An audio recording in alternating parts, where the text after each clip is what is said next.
بسم اللہ الرحمن الرحیم. دس is your host Wajid Ali Khan. ناظرین کرام، آپ دیکھ رہے ہیں میرا یوٹیوب چینل. ناظرین کرام، آج کی ویڈیو میں پاکستان کے بارے میں بات چیت، پاکستان کے انصاف کے بارے میں بات چیت کہ اسلامی جمہوریہ پاکستان ہونا تو یہ چاہیے کہ پاکستان کی عدالتی نظام نمبر 1 پر انصاف کا معیار ہونا چاہیے.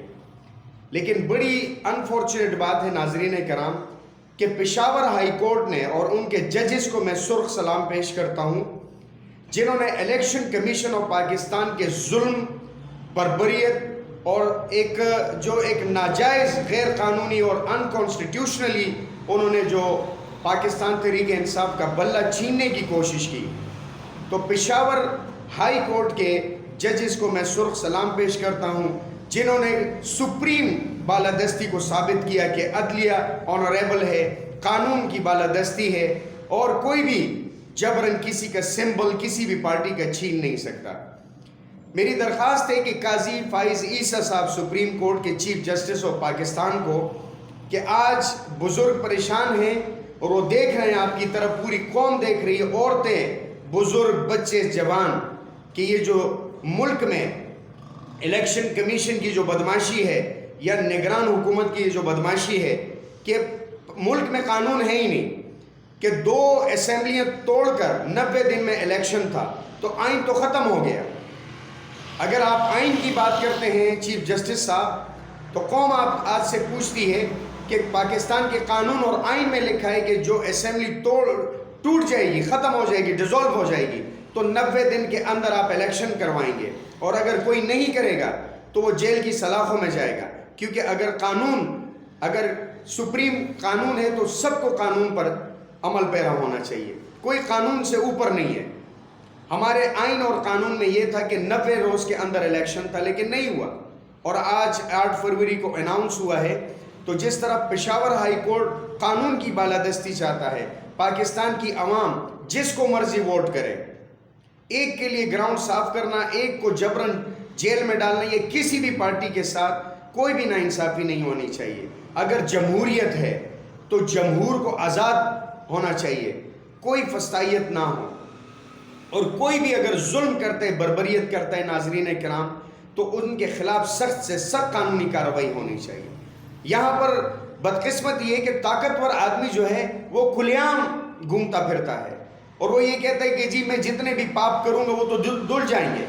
جس طرح نواز شریف کے ساتھ ہوا، نااہلی ختم ہوئی، تمام کیسز ختم ہوئے، تو ایک عام آدمی جو جیل کی سلاخوں میں سڑ رہا ہے، اور ایون ایسے بھی لوگ ہیں ناظرین کرام جو جیلوں میں مر جاتے ہیں، ان کی باری نہیں آتی انصاف کی، ان کی ضمانتیں نہیں ہوتی. تو ہمارا 129ویں نمبر پر سپریم کورٹ کا جو انصاف کا تقاضا ہے، یہ کب چینج ہوگا؟ کہاں سے ہم کہہ سکتے ہیں کہ ہم اسلامی جمہوریہ پاکستان اسٹیٹ میں رہتے ہیں؟ ناظرین کرام، تلخ باتیں ہیں، لیکن میں سمجھتا ہوں کہ قانون کی بالادستی ہونی چاہیے ناظرین کرام. اور چیف الیکشن کمشنر کو چاہیے، جو چیف الیکشن کمیشن ہے، ان کو تو ریزائن کرنا چاہیے کہ آپ ایک پارٹی بن کر پولیٹیکلی وہ کر رہے ہیں کہ آپ پاکستان کے لیے اس سیٹ پہ بیٹھے ہوئے ہیں. یہ جو ہم سیٹوں پہ بیٹھتے ہیں ناظرین کرام، یہ رعایا کے غلام ہوتے ہیں، خادم ہوتے ہیں ناظرین کرام. چیف جسٹس صاحب، آپ پاکستانیوں کے خادم ہیں، اگر آپ خادم نہیں ہیں تو آپ استعفیٰ دیں.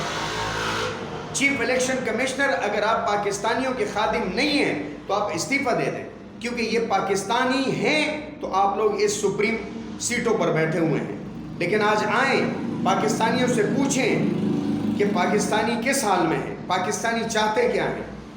بنیادی سہولتوں سے محروم ہیں، پینے کا صاف پانی نہیں ہے، بجلی نہیں ہے، گیس نہیں ہے، انصاف نہیں ہے، فنڈامنٹل رائٹس نہیں ہے. کس چیز کے ہم سیٹوں پہ بیٹھے ہوئے ہیں؟ سیٹ پر بیٹھنا خادم ہوتا ہے، عوام کا خادم، کوئی بھی سیٹ ہو. چیف جسٹس صاحب، آپ خادم ہیں عوام کے، اگر آپ عوام کو انصاف نہیں دے سکتے تو کوئی آپ کو ضرورت نہیں ہے کہ ان سیٹوں پر آپ فائز ہو جائیں. آپ نے یہ سیٹ، منصب اللہ نے آپ کو دیا ہے تو پاکستانیوں کے لیے دیا ہے. آ جائیں، کتنے کیسز پینڈنگ میں پڑے ہوئے ہیں، ہائی کورٹ میں، سیشن کورٹ میں، سپریم کورٹ میں. کتنے لوگ ہیں جو آپ کے لیے منتظر ہیں کہ آپ فیصلے کریں گے. کالا کوٹ آج سڑکوں پر ہے. جب ان کو انصاف نہیں ملے گا تو ایک عام آدمی کو کیا انصاف ملے گا ناظرین کرام؟ ہمیں چاہیے کہ ہم اپنے گریبانوں میں جھانک کے دیکھیں کہ اللہ نے ایک منصب دیا ہوا ہے تو اس عوام کے لیے دیا ہوا ہے، اور اگر میں منصب پر پورا نہیں ہوں، عوام کا خادم نہیں ہوں، تو ناظرین کرام مجھے استعفیٰ دینا چاہیے کہ میری جگہ پر ایک ایسا آدمی آئے کہ جو عوام کی خدمت کرے، کسی بھی پارٹی سے ہو۔ آج پاکستانیوں کا معیار سٹینڈرڈ کہاں پر ہے؟ لوگ ہمیں کہتے ہیں آپ کے لیڈران چور ہیں، ہمیں لوگ چور کہتے ہیں کہ جدھر جاتے ہو بس ادھار مانگتے ہو، قرض مانگتے ہو، بھیک مانگتے ہو۔ یہ ہماری شخصیت ہے ناظرین کرام۔ ایک وقت ایسا تھا 80 کی دہائی میں، 90 کی دہائی میں، ہم نے جاپان کو، ہم نے چائنا کو قرضہ دیا تھا ناظرین کرام۔ وہ سسٹم کب بحال ہوگا؟ کب بحال ہوگا کہ ہم باہر کے ملکوں کو قرضہ دیں گے؟ کب ہمیں لوگ یہ بیکاری کا لفظ ہم سے ہٹ جائے گا؟ یہ جب ہوگا جب گلی گلی چوراہوں پر انصاف ہوگا اور عوام خوشحال ہوگی۔ ویڈیو پسند آ جائے تو ضرور شیئر کیجیے گا۔ اپنا اور اپنی فیملی کا بہت سارا خیال رکھیں۔ پاکستان زندہ باد، پاکستان پائندہ باد۔